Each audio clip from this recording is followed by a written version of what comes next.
का आज मतदान हो रहा है। दोपहर 1 बजे तक करीब 40% लोगों ने वोटिंग कर ली है। शाम 5:30 तक मतदान होगा।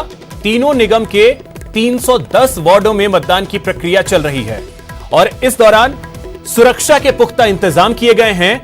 साथ ही कोरोना के तमाम प्रोटोकॉल्स जो हैं, गाइडलाइंस जो हैं, उनका पूरी तरीके से पालन किया जा रहा है।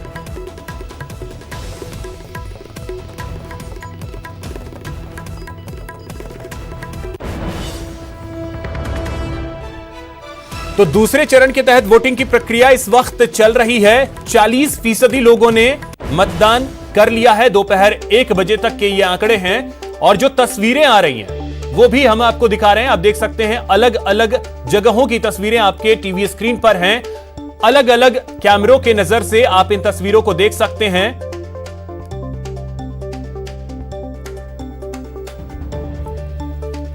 तो चलिए इन तस्वीरों के बाद कुछ और तस्वीरें जो हैं वो भी आप देख सकते हैं। 10 तस्वीरें इस वक्त आपके टीवी स्क्रीन पर 10 कैमरों के नजर से, और इन तस्वीरों को देख करके आप अंदाजा लगा सकते हैं कि उत्साह जो है वो कितना ज्यादा इस बार देखने को मिला है कोरोना काल के बावजूद, क्योंकि कोरोना को लेकर के तमाम तैयारियां भी की गई हैं। महिला वोटर्स हों, बुजुर्ग वोटर्स हैं, फर्स्ट टाइम वोटर्स हैं, सभी में जबरदस्त उत्साह देखने को मिला है। आप तस्वीरों को देखें, कोई व्हील चेयर पर बैठकर मतदान करने पहुंचा है। कुछ और तस्वीरें हैं, 10 और तस्वीरों के जरिए आप देख सकते हैं। कैमरा 1 में देखिए कि सैनिटाइजर, मास्क, तमाम चीजों का इंतजाम किया गया है। जैसे ही वोटर्स वहां पहुंच रहा है, सबसे पहले सैनिटाइजर से उसके हाथ सैनिटाइज करवाए जा रहे हैं। और अब इन 2 तस्वीरों को देख करके आप अंदाजा लगाइए कि जो लोग ये सोचते हैं कि उनके मत की कीमत क्या है, तो वो अपने मत की कीमत शायद इस तस्वीर को देख करके समझ पाएंगे। ये दिव्यांग महिला जो कि व्हील चेयर पर बैठकर मत डालने के लिए पहुंची। तो अब आप भी सोचे कि आपके मत का कितना, आपका मत जो है वो कितना महत्वपूर्ण है, उसकी क्या अहमियत है। राजनीतिक जगत की हस्तियां भी वोट डालने के लिए पहुंची। इसमें आप देख सकते हैं लोकसभा के स्पीकर ओम बिरला, वो अपने मताधिकार का प्रयोग करने पहुंचे। बीजेपी के सांसद जयपुर शहर से रामचरण बोहरा, कालीचरण सर्राफ पूर्व मंत्री रह चुके हैं, वो वोट डालने के लिए पहुंचे अपने परिवार के साथ। तो एक वोट की कीमत क्या है वो इन तमाम वोटर्स के उंगली पर लगी नीली स्याही के निशान बताती है। हाँ, भी लोकतंत्र इतना मजबूत रहे, इसके लिए सामूहिक प्रयास करने की आवश्यकता है। और मुझे आशा है कि इस पर्व को लोकतंत्र पर्व के रूप में लोग मनाएंगे, कोरोना काल में अपने मताधिकार का उपयोग करेंगे और लोकतंत्र को मजबूत करेंगे। ये सरकार नाकाम घोषित हुई है और तो सभी जनता में एक आक्रोश की भावना है कि भारतीय जनता पार्टी को जिताकर वापस एक सुराज कायम करने का काम करें। जिस तरह से कानून व्यवस्था का चरम सीमा पर पहुंच चुकी है, हालात बहुत खराब है। महिलाएं सुरक्षित नहीं है, व्यापारी सुरक्षित नहीं है, बच्चे सुरक्षित नहीं है। हर दृष्टि से ये काम फेल्योर साबित हुआ है। मैं समझता हूँ कि भारतीय जनता पार्टी के बोर्ड बनेगा। कांग्रेस शासन कुशासन के खिलाफ और जनता ने यह मानस बना लिया है कि भारतीय जनता पार्टी को जिताएंगे। 6 नगर निगमों में भारतीय जनता पार्टी भारी बहुमत से जीतेगी। और जहां तक जयपुर ग्रेटर का सवाल है, यहां 3/4 बहुमत के साथ भारतीय जनता पार्टी आ रही है और मालवीय नगर विधानसभा क्षेत्र में 26 की 26 सीटों पर भारतीय जनता पार्टी जीतेगी। वहीं बीजेपी के प्रदेश अध्यक्ष सतीश पूनिया, विधायक अशोक लाहोटी, पूर्व मंत्री राजपाल शेखावत वोट डालने के लिए पहुंचे। स्क्रीन पर आप 3 तस्वीरें देख सकते हैं। बीजेपी के दिग्गज नेता मैदान में उतरे और अब उन्होंने वोटिंग की है। तस्वीरों के जरिए सतीश पूनिया को आप देख सकते हैं अपने पूरे परिवार के साथ यहां वोट करने के लिए पहुंचे। वहीं संगनेर से विधायक अशोक लाहोटी, वो भी वोट डालने के लिए पहुंचे अपने परिवार के साथ। और राजपाल शेखावत जो कि पूर्व मंत्री हैं, वो भी वोट डालने के लिए पहुंचे। में महापौर का चुनाव हुआ था, तब से लेकर आज तक जब अवसर मिला, पिछले 1.5 बरस में यही लोग काबिज थे। जयपुर में गंदगी के ढेर थे, जयपुर में अव्यवस्थाओं का आलम था, नए कोई काम नहीं हुए। जो काम हम लोगों ने फाउंडेशन किया था उनके फीते जरूर इन्होंने काटे, इसलिए जनता ने इस फर्क को देखा है। देखिए, स्थानीय लोकतंत्र के इस महापर्व में मैं सभी लोगों से निवेदन करूंगा कि 5 मिनट का समय निकालकर अगले 5 साल के जयपुर के लिए हम घर से निकलें और कोविड के नियमों का पालन करते हुए मतदान अवश्य करें। जिस प्रकार से कांग्रेस ने जयपुर की आत्मा का विभाजन किया है कि जयपुर के गोविंद देव जी को मंदिर को अलग कर दिया और जयपुर के मोती डूंगरी गणेश जी के मंदिर को अलग कर दिया। हो सकता है कांग्रेस कोई जजिया कर लगाने के चक्कर में होगी, लेकिन जयपुर का आम आवाम भारतीय जनता पार्टी के साथ है और भारतीय जनता पार्टी का बोर्ड बनेगा। पुणे जयपुर जब मेरे महापौर के कार्यकाल में जो स्वच्छ जयपुर था, कचरा मुक्त जयपुर था, नंबर 1 जयपुर था, वैसा ही जयपुर हम पुणे दोबारा बना। डेमोक्रेसी में सबसे बड़ा अधिकार किसी मतदाता के पास है तो मतदान का है, और इसीलिए हिंदुस्तान जैसे लोकतंत्र के अंदर मतदान के दिन को लोगों ने त्योहार के रूप में लिया है। अच्छे प्रतिशत के अंदर मतदान होना हमेशा लोकतंत्र के लिए शुभ रहा है। मैं समझता हूँ लोकल सेल्फ गवर्नमेंट की आज की पोलिंग के अंदर भी अच्छी तादाद में लोग वोट देंगे और भारतीय जनता पार्टी का बोर्ड बनेगा। वहीं जयपुर ग्रेटर नगर निगम के 150 वार्ड्स के लिए आज मतदान हो रहा है। कांग्रेस नेता अर्चना शर्मा अपने निवास के पास बूथ पर पहुंची और उन्होंने वोट डाला। इस दौरान अर्चना शर्मा ने मतदाताओं से अपील करते हुए कहा कि वो ज्यादा से ज्यादा मतदान करें।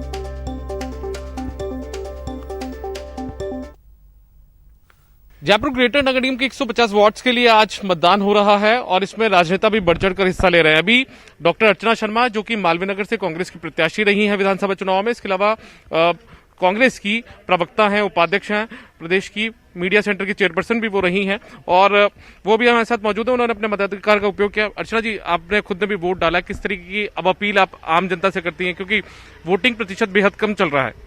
देखिए, बिल्कुल स्वाभाविक है कि कोरोना की वजह से थोड़े भयक्रांत है जनता, लेकिन जिस प्रकार से सुविधाएं सुलभ करवाई गई हैं पोलिंग सेंटर्स पे, तो जनता को निकलना चाहिए, क्योंकि मैं समझती हूँ कि सबसे महत्वपूर्ण इकाई का चुनाव है आज। पार्षद का चुनाव जनता के लिए बहुत ज़रूरी होता है, क्योंकि सीधे संवाद का कार्यक्रम उसके साथ रहता है। सारी समस्याओं के निदान के लिए उनसे सीधा जनता संपर्क करती है और मूलभूत सुविधाएं संपन्न हो सके क्षेत्र, उसके लिए ज़रूरी है कि पार्षद सही चयनित हो। देखिए, कांग्रेस की सरकार ने गत 21 महीनों में बहुत से ऐसे काम किए जो जनता को एक तरह से संतुष्ट भी किया गया। उसके माध्यम से जनता को ये महसूस भी होता है कि कोरोना महामारी के बावजूद सरकार ने कोई कमी नहीं छोड़ी विकास को अंजाम देने में। तो मेरी अपील है पूरे ग्रेटर के जो नागरिक हैं उनसे कि जयपुर नगर निगम ग्रेटर में यथासंभव कांग्रेसी प्रत्याशियों को जिताएं, ताकि विकास को सुनिश्चित किया जा सके। ये बहती जो अविरल गंगा है विकास की, उसकी अनवरता जानी रहे। उम्मीद क्या लगती है, रुझान जो आप देख रही होंगी लगातार, अपने इलाके में भी आप जा रही हैं? देखिए, जब मैं प्रचार में गई मालवीय नगर विधानसभा क्षेत्र में भरपूर समर्थन हमको मिला और मैं समझती हूँ कि जो कमी मेरे चुनाव में रही थी उस चीज़ को जनता इस बार पार्षदों को जिता करके उसको पूरा करना चाहती है और कांग्रेस का बोर्ड बने ग्रेटर नगर निगम से मालवीय नगर की बड़ी भूमिका रहेगी। चलिए, शुक्रिया बातचीत के लिए। तो ये है डॉक्टर अर्चना शर्मा, कांग्रेस की नेता हैं और इनका कहना है कि उन्होंने अपील भी की है लोगों से, मतदाताओं से, कि लोग बढ़ चढ़कर इस मतदान में हिस्सा लें, अपने मताधिकार का उपयोग करें। उन्होंने कहा है कि जब बोर्ड बनेगा तो वो कांग्रेस का बनेगा और उसमें मालवीय नगर विधानसभा क्षेत्र की बड़ी भूमिका भी रहेगी। कैमरा पर्सन विपिन शुक्ला के साथ दीपक व्यास, न्यूज 18 राजस्थान, जयपुर। जयपुर ग्रेटर में चुनाव के दौरान राजनीतिक भाईचारा भी देखने को मिला, जिससे बता रहे हैं हमारे संवाददाता भंवर पुष्पेंद्र। दिन चढ़ रहा है, ठीक वैसे वैसे मतदाता अपना मत का प्रयोग करने के लिए पहुंच रहे हैं बूथ पर, लेकिन एक खूबसूरत तस्वीर, स्वस्थ लोकतंत्र की एक खूबसूरत तस्वीर आप देखेंगे। देखिए, तीनों एक पंक्ति में खड़े हुए आपस में बातचीत करते हुए एक खूबसूरत तस्वीर कही जा सकती है एक स्वस्थ लोकतंत्र की। यहाँ हम बात कर लेते हैं। देखिए, ये कांग्रेस से हैं, आप बीजेपी से हैं और आप पूर्व पार्षद हैं।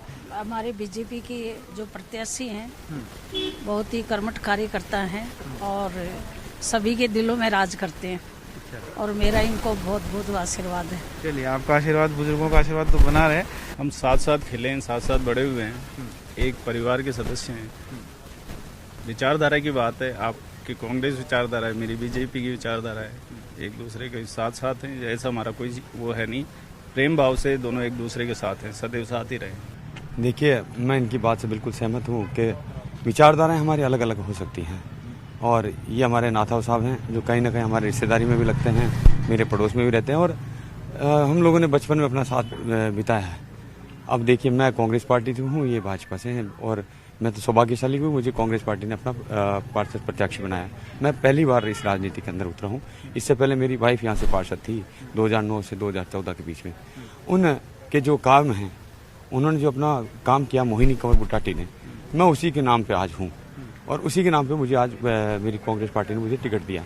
उसने जो काम किया और जो उसने अपने कार्यकाल के अंदर लोगों के दिलों पर राज किया, आपार समर्थन उनको मिला, प्यार मिला।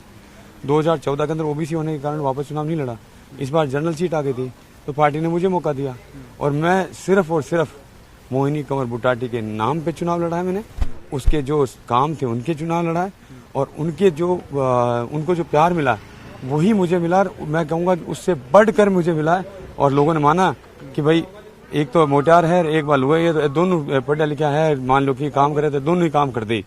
तो लुगायों में बबियाँ राज करे है, मान लो भी बेटी है, बहू है लोगों की। देखिए चुनाव शाम को 5:30 बजे बंद हो जाएगा। आज मतदान दिवस है, 1 नवंबर मतदान का दिवस है। शाम को 5:30 बजे बंद हो जाएगा और निश्चित ही मैंने तो पहले ही इनसे कहा था कि आप 6:30 बजे सभी लोग सार्वजनिक जगह जहाँ पर ना तो बीजेपी हो, ना कांग्रेस हो, ना सपा हो, ना बसपा हो या अन्य कोई दल हो या निर्दलीय हो, अपन सब लोग आमंत्रित हैं। आप अपनी तरफ से चाय भर के लाइएगा केटली, मैं मेरी लाऊंगा, आप मेरी पीना, मैं आपकी पीऊंगा। हम एक साथ बैठेंगे और स्वार्थपूर्ण रहेंगे और वही पुण्य वातावरण रहेगा जो आज से पहले था। किसी प्रकार का कोई मौत विद्वान नहीं रखेंगे। कैमरामैन भवानी सिंह शेखावत के साथ भंवर पुष्पेंद्र चौहान, न्यूज 18 जयपुर। वहीं निगम के रण में मतदान के कई रंग भी देखने को मिले। कोटा साउथ में एक दुल्हन डोली में बैठकर मतदान केंद्र पहुंची और वोट डाला। गणतंत्र के उत्सव की एक और रोचक तस्वीर दिखा रहे हैं हम आपको। आप देख सकते हैं कि एक दुल्हन डोली में बैठकर के मतदान केंद्र पर जा रही है। आज शाम को जो है इनको विदाई है, उससे पहले जो है अपने ससुराल जाने से पहले वोट डालने के लिए दुल्हन जो है अपने घर से निकली है, अनीसा। तो कोटा में इस तरह की जो तस्वीरें हैं वो बताती हैं कि लोकतंत्र की ताकत कितनी है, लोकतंत्र के प्रति जो जज्बा है वो किस हद तक है। देख सकते हैं आप तस्वीरों में एक दुल्हन जो है डोली में बैठ करके अपने ससुराल जाने से पहले मतदान केंद्र के लिए रवाना हुई है।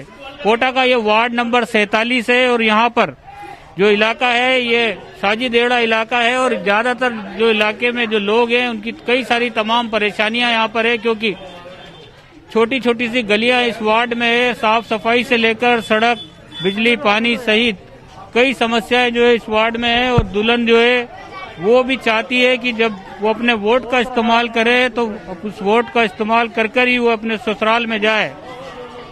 तस्वीरों में आप देख सकते हैं किस तरह से जो दुल्हन है वो डोली में सवार है और डोली में सवार होकर के वो मतदान केंद्र की ओर आगे बढ़ रही है।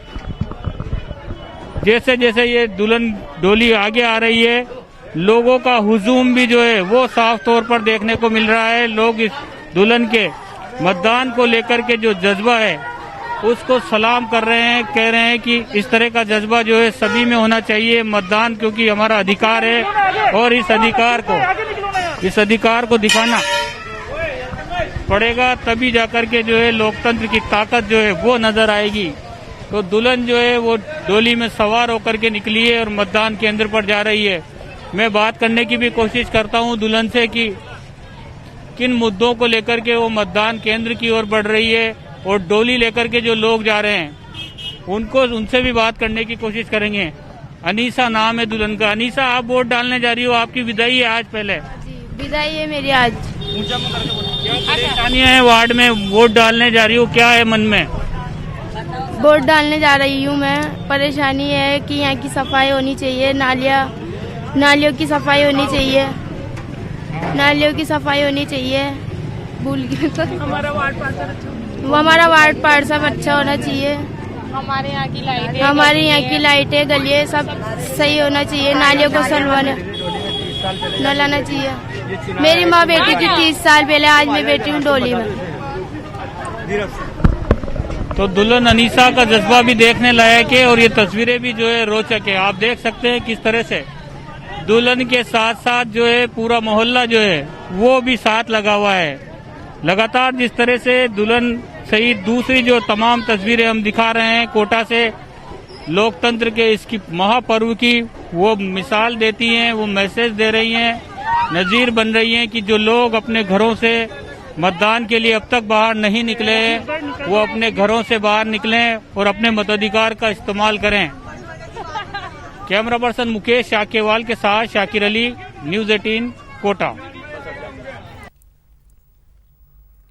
वहीं कोटा दक्षिण नगर निगम में भी मतदान को लेकर मतदाताओं में गजब का उत्साह देखने को मिल रहा है। लगातार मतदान केंद्रों पर बड़ी संख्या में मतदाता पहुंच रहे हैं। वहीं किन्नरों में भी मतदान को लेकर उत्साह का माहौल देखने को मिला। किन्नरों से बात की हमारे संवाददाता शाकिर अली ने।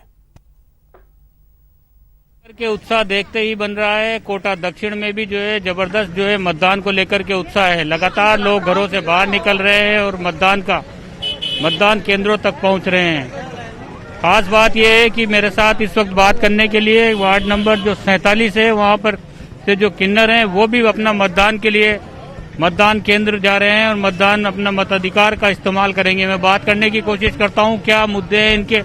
जी, वोट डालने जा रहे हैं आप, क्या परेशानियां हैं वार्ड में, क्या सोच करके वोट करेंगे? हमारे यहाँ पे साफ सफाई नहीं होती, हम लोगों की सुनवाई नहीं होती, किसी भी बात से हर बात से परेशानी होती, इसलिए हम हमारा नया मेन वोट चुनने जा रहे हैं वार्ड मेंबर। बस सरकार की जो योजनाएं आती है, सरकार की जो योजनाएं होती है वो भी आप तक नहीं पहुंच पाती, ये भी परेशानियां होती है। कुछ भी नहीं आता हमारे पास में, कुछ भी नहीं, न गेहूं आता है न कुछ आता है, कुछ भी नहीं आता हमारे पास में। बहुत परेशान है हम लोग इस चीजों से, इसलिए वार्ड मेंबर दूसरा चुन रहे हैं हम लोग। इस वोट देने आए, हमारे कार्रवाई नहीं होती, हम जो भी बताते वो नहीं होता, बस इस वजह से सुनाई नहीं होती है। बहुत परेशान है, गेहूं नहीं मिलते हैं, कोई व्यवस्था नहीं है इस बस्ती के अंदर, हम बहुत परेशान हैं। ना सफाई होती है, ना गंदगी ना जाती है, कुछ भी नहीं जाता। गंदगी भी बहुत रहती है, ना नालियों की सुनवाई होती है, ना कुछ होता। बस वोट के टाइम पे ही सब आ जाते हैं और फिर बाद में कोई नहीं आता है हमारी सुनवाई करने के लिए। जाते हैं, रोडों पे पानी रहता है, बहुत कुछ रहता है, यहाँ पे गंदगी हमारे। तो तमाम परेशानियां ये बता रहे हैं, लेकिन उसके बावजूद मतदान के लिए निकले हैं और अपना वोट करने के लिए निकले हैं। मतदान को लेकर के जो उत्साह है वो अपना आप में बता रहा है कि तमाम लोगों में जो मतदान के प्रति जागरूकता आई है वो साफ तौर पर कह रही है कि जो चुनकर के इनके बीच से जो पहुंचेगा उसको इन परेशानियों से भी लोगों को निजात दिलवानी पड़ेगी। कैमरा पर्सन मुकेश शाकेवाल के साथ शाकिर अली, न्यूज 18 कोटा। वहीं जयपुर ग्रेटर में दूसरे चरण के लिए मतदान की प्रक्रिया चल रही है। 310 वार्डों के 1287 उम्मीदवार मैदान में हैं। जयपुर ग्रेटर के 150 वार्ड के लिए मतदान हो रहा है। 3 शहरों के अंदर नगर निगम के चुनाव हो रहे हैं और पहले चरण के मतदान में मतदान प्रतिशत काफी कम रहा और उसकी वजह माना जा रहा है कोरोना का दौर। लेकिन आज ग्रेटर नगर निगम का चुनाव जयपुर के अंदर हो रहा है। इसके अलावा कोटा और जोधपुर में भी चुनाव हो रहे हैं। और जयपुर की यदि तस्वीरें मैं आपको दिखाना चाहूं तो यहाँ दोपहर होते होते तस्वीरें कुछ सुख देने वाली है, सुखद तस्वीरें सामने आ रही हैं।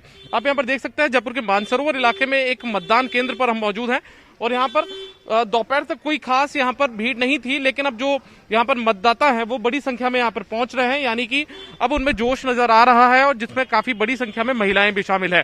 और आप यहाँ पर देखेंगे तो इस मतदान केंद्र के अंदर ही नहीं बल्कि बाहर भी बड़ी जो लाइन है, बड़ी जो कतार है वो यहाँ पर लगी हुई नजर आ रही है। यानी कि मतदाता जो अभी तक घर से बाहर नहीं निकल रहे थे उन्होंने बाहर निकलना शुरू कर दिया है। आज रविवार का दिन भी है और रविवार के दिन अब ये मतदाता बाहर निकल रहे हैं। पूरी सोशल डिस्टेंसिंग का ध्यान यहाँ पर रखा गया है।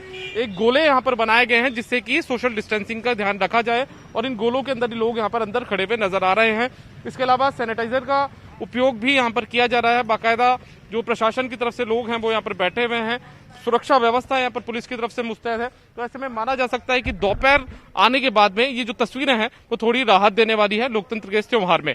कैमरा पर्सन विपिन शुक्ला के साथ दीपक व्यास, न्यूज 18 राजस्थान, जयपुर। यहां रुकेंगे एक छोटे से ब्रेक के लिए।